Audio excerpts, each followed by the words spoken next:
So I am having a lot of fun with this. Ambrosia, did I say ambrosia? Ambrosia is something you eat. Oh my gosh, I am drawing a complete blank on what this technique is.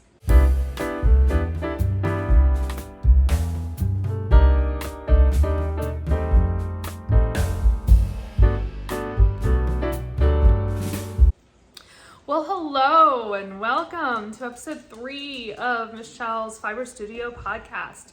Today is Sunday, April 28th, and it is a cloudy day. It's about 60 degrees, but without the sun, it's not as warm as perhaps we might like. We've had some rain showers off and on, but it's not too bad overall. The trees are starting to bloom, and we're starting to get some of that nice green foliage as we get in early spring. If this is your first time listening, thank you so much for checking me out. And if you've listened to the first 2 podcasts, well, thank you so much for coming back. I am really excited to share what I've been up to this week in my fiber wanderings. Let me talk about first what I am wearing today. The sweater I have on is Risen. Kind of stand up here if I can move my chair a little bit. There we go. This is a sweater that I knit back in October of 2018 according to my notes. It is knit with Knit Picks Hawthorne Tonal, which is a fingering weight yarn. It's a little smaller than maybe I would have liked. It doesn't have a very large front, and it's not supposed to close entirely, but I am kind of wishing that maybe I'd made it just a tad bigger so that it comes towards the front a little bit more and covers a little bit more, but that's okay. It does the trick. And as far as what's around my neck, this is a cowl that I received at Christmas that my niece made for me. She is 10 years old. No, she is 12 years old and is learning to knit. My mom's been working with her, and so this is just probably Red Heart acrylic yarn that my mom had.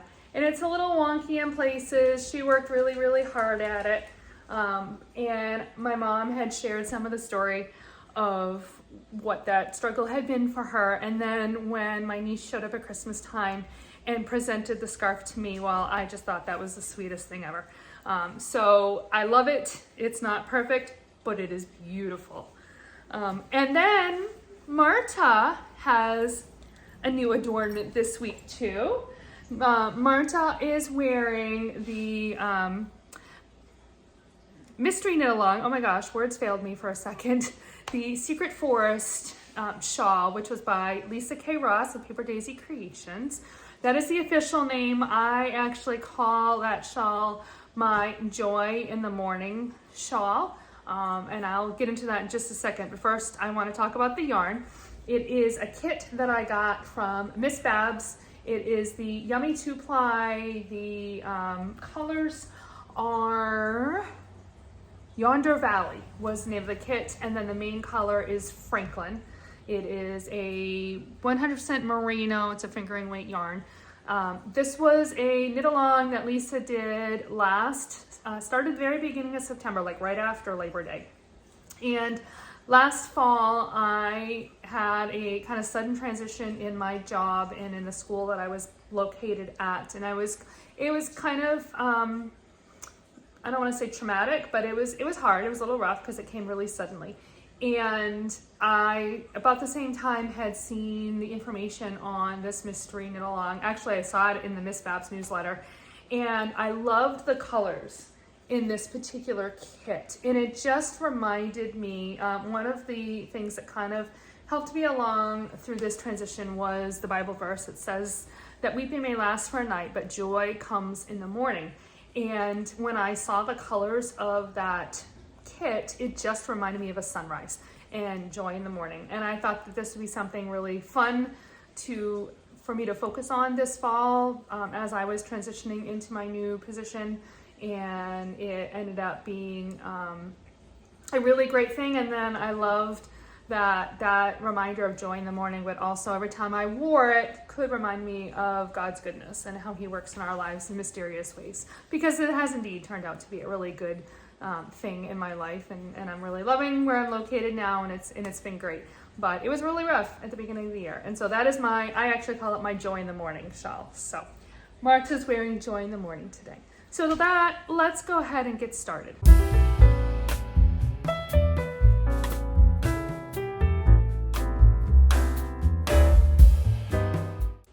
Okay, so in my project bag today, I actually don't have any completed projects from on my blocking board, so we're going to jump straight into my project bag. I think I'm going to start with my Terrell Dago, give you an update on that one. So it is coming along. Where's my side here with my marker? I did a ton. So that's where I was at the beginning of last week, and look. So I got all of, I guess you can probably best see it here, right? All of those rows done in the last week. I have about 6 or 7 of the lace rows left. Again, this is a massive shawl. I don't want to lose any stitches here. Pull this around. Come on.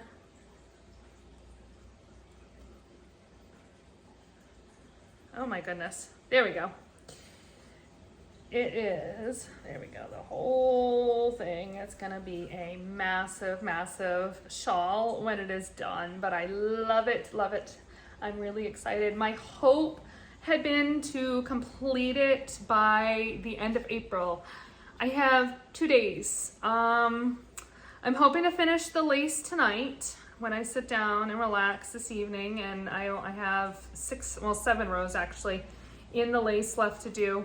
So I think I can finish that tonight, but then I have about 50 stockinette rows. It's 200 stitches across, and I have 50 rows to do in the bright pink, and 2 days to do it.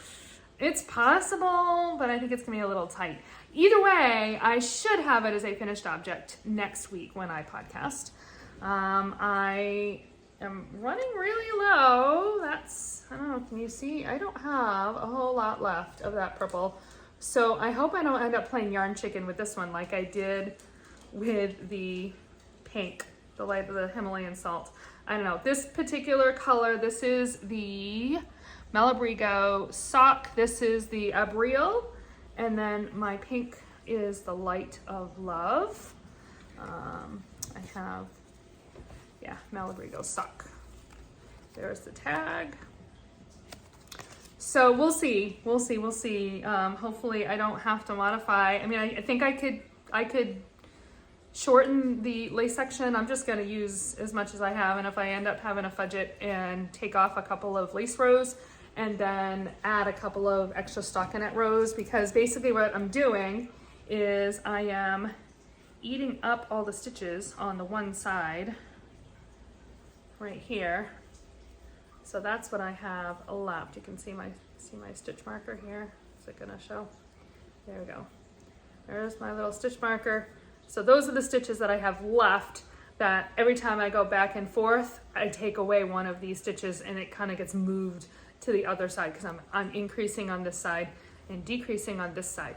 So at the end of it, all of these stitches should be used up. So I think what I could get away with is just doing a couple of extra stockinette rows to eat up the extra stitches, and I'm sure I'll have plenty of the pink yarn to do that. So that's what I have to do. That's what I gotta do. So that is my Terrell Dago. So the next project I wanna talk about is my Americana Protest is Patriotic shawl. This one too is coming along. I actually did a bit more. My goal, as you may recall, each week, I mean, it looks pretty much the same. If I hold it up, you can't really tell too much that it's bigger, but trust me, it is. Actually, where's my stitch marker? There you go. See my little toaster? And you can see I got quite a few stripes done. My goal has been to do 4 stripes, and I think I did 6 or 7, actually. This ended up being the perfect take-along project because it's essentially all garter.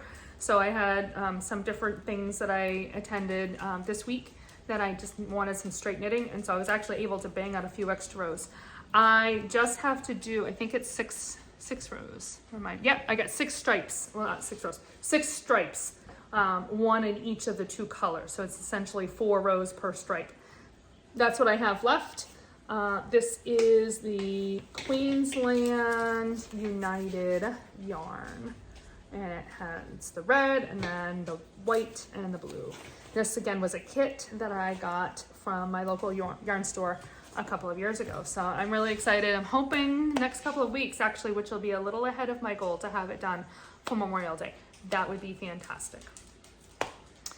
The next project I want to talk about is my float tote project. As you may recall, I finished the tote itself and now I'm just working on the inserts. So this is what I've gotten done. I didn't get as much done on it as I had hoped. This is it. This is the matte part or the tray that will set inside the tote, and then there will be cups that I will be able to set inside the tray. So it's not a ton, but it is something. I am using a J hook and I am holding this yarn double. This is my Spin Right massive cone of cotton that I am trying to work down. So we will see. Yeah, hopefully in the next week or 2 I can get these knocked out as well. And I'm curious to see how much I have left when I am done. There's still a lot left, and I don't have it's not very big pieces. So maybe I'll make a second one and then stash it away, because I actually think that the float tote would make a really great baby gift. It could be the gift wrap part of the gift, and then put diapers or whatever baby gift thing that I think to get on the inside. So I might make a second one and just stash it away, and then that way I'd have that cotton used up. So stay tuned on that one. My next project is my Ameyo. I am so excited about this one. I started this a couple weeks ago on my vacation week. This is my Brioche shawl. So I worked on it mostly over the weekend, and I pretty much didn't touch it during the week, but I got quite a bit done. You can see I had just done, that's where I was last weekend when I podcast. This is the back side. So again, the stitches on the one side are the mohair, and then on the other side, the prominent stitches are the fingering weight yarn. I am using, where's my tags for this one? So this is the Haute Knit yarns. Both of these are from Haute Knit fibers or Haute Knit yarns. And this one here, there's the tag on that. So this is Summer Clover. You can see there's that tag. And then the mohair is that one there. And that is the mohair lace. In 38 is the color name on that one. And yeah, Summer Clover, it's a Jimmy sock is the other one. So I am really, really loving this. I can't wait to play with this some more. I'm really pushing hard right now to get my Teague off the needles, but this is definitely going to jump up within the rotation once I get my Teague done. So I am having a lot of fun with this. Ambrosia, did I say ambrosia? Ambrosia is something you eat. Oh my gosh, I am drawing a complete blank on what this technique is. Well, anyway, it's a knitting technique, right? Oh my gosh, my brain is just done. Anyway, I'm having fun with it. Who cares? It's a great thing. But anyway, you knit your rows twice. And so you knit across in the one yarn, and then you knit back across. You slip the stitches back and forth, and then you knit across with the second yarn. In this case, it's the mohair. So that's why the mohair is more prominent on one side and the fingering weight is more prominent on the other. So, all right. So that is my Ameyo. And let me get this tucked away. Is it my last project? Yeah, so my last project to share is my Musselburgh hat that I started for myself. This is my school project. That's the one that I mostly work on at school. I cast it on over the weekend. I got all the increases done last Sunday so that I could bring it to school on Monday when we went back. And look, I have got a little baby hat going on right here. That's where the increases stop. So in 1 week, that's how much I got done just knitting it during my duties at school. And at least two of the days, I only knit in the morning. I didn't even have my afternoon because I was out of the building for meetings. So I am loving the color. I think it's gonna be so much fun. The yarn that I decided on, as you remember last week, I had I think 4 different yarns that I was auditioning. It is my Yarnables yarn, Hypnotic yarn, and the colorway is Love is Love. This was the February yarn that came in my Yarnable subscription box. So much fun, so easy, knit, knit, knit at this point. I literally am knitting just around. And it's so fun because I'll be working on it at the end of the day especially. And the kids will come by, Mrs. Barton, what are you working on? And I'll tell them a hat and they're like, oh, that's so cool. And so it's kind of fun that they're showing interest in the knitting that I'm doing. So yeah, this is coming along. I'm sure we have, I think it's 32 days of school left. Who's counting, right? So this will probably be the thing that keeps me going for the rest of the school year. I don't anticipate it to get done much before then, but hey, we're heading towards warmer weather here in the state of Maine, so I don't need a hat right now anyway.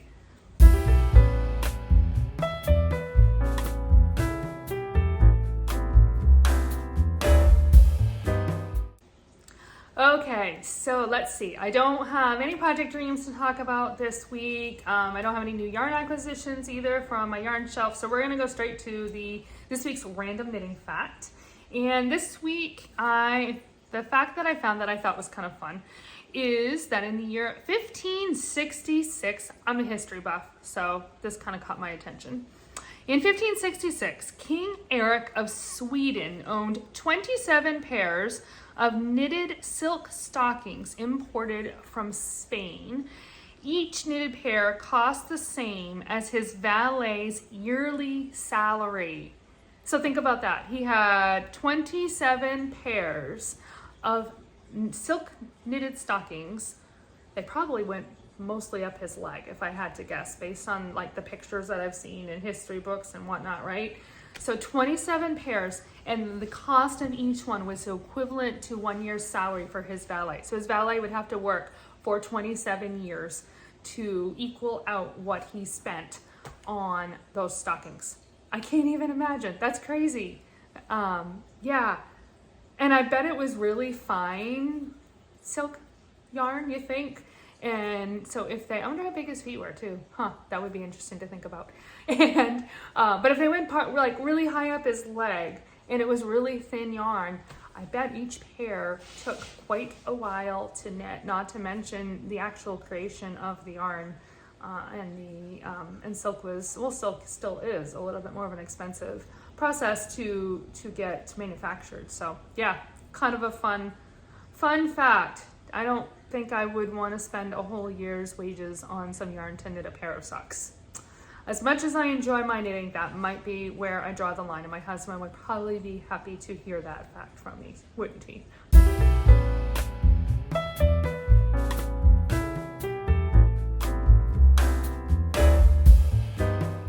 So in my day today, I have actually a fair amount that I want to share with you. Let's see. It's been, last time my podcast was last Friday. So last weekend, so 2 weekends ago, or last weekend because today's Sunday. We took my nephew out for lunch. It was his birthday. He turned 10. Yeah, he turned 10. That is a tradition that we have started probably 5 years ago now. My youngest is 19, and then I have 10 nieces and nephews on my side of the family, and the next one down is 16, so they are all younger than my kids. So that's been something fun that we started about 4 or 5 years ago, where my husband and I, take each child out for a meal and a little extra shopping on their birthday and spend some one-on-one time with them. And they really look forward to that. We let them choose the restaurant. We then let them choose where they want to go shopping for some additional fun. And this past weekend was my nephew's opportunity to go out. He chose, where did we end up? Longhorn for steak. Yeah, he's a steak kid. He and his brother are both steak kids. So that's what we did for lunch last Saturday. We had a great time and did that with him. And then this past week was a really busy week at work. Again, I'm a school counselor at my local middle school, and being at the middle school, that means I kind of bridge both the high school and the elementary schools. So this past week, I spent time going around and visiting all the elementary schools and meeting with the school counselors at each one of those schools to talk about the 6th grade that is going to be coming up to me in the fall in the 7th grade. So that way we can learn a little bit more about them and some of their needs and some of the challenges, so that as we are figuring out team placement, we can have a little bit more information to hopefully make it a good placement and have some really good teams next year. So that was busy. Got me out of the building though. That was kind of fun. I always enjoy those kinds of things.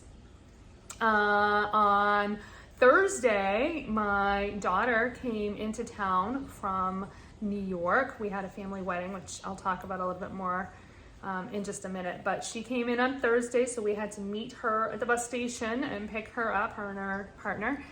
So that was pretty cool to have her in town for a few days.